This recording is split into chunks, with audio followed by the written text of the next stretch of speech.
All right, Taylor, let's take a look at one of your runs here. Free skiing up at Okemo.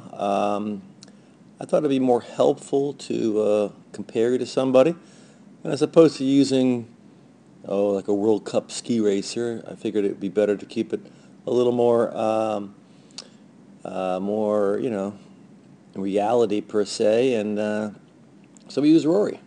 Let's check you two out here. So the first thing for you, I would say, is we need to widen the stance. I mean, you can see your feet are very narrow together. We have to have a shoulder width stance. You can see where Rory is there.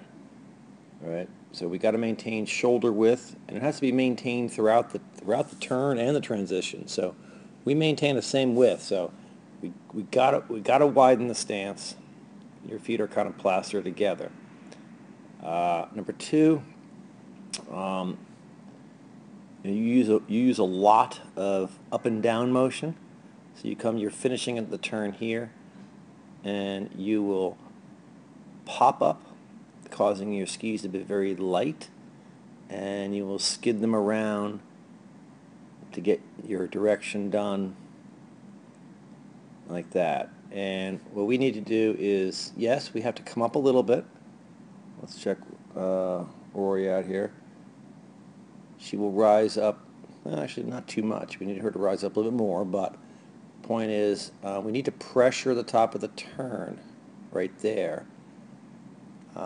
So she should have risen up a little bit, and then but come down and pressure right here at the top of the turn, which she's doing. You are very light at the top of the turn, so the skis are just sliding. You can see the spray. You can see what the tracks she's leaving, in the snow.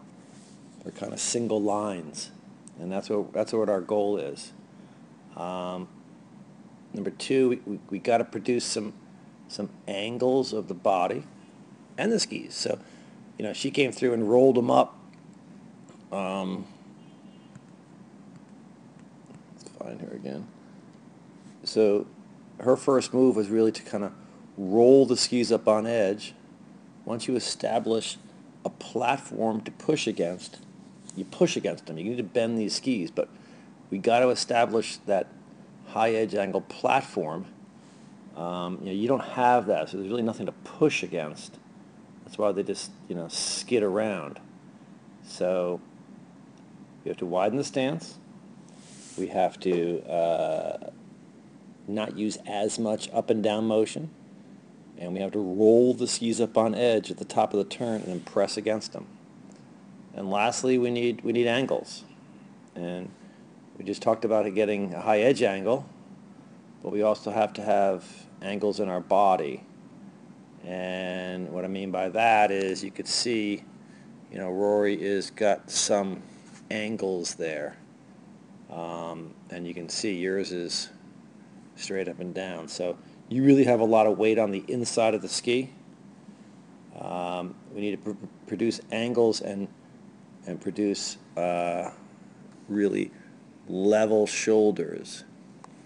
And clearly you could see that your shoulders are here. So you are leaning in, kind of falling to the inside of the turn, producing a lot of weight on the inside ski.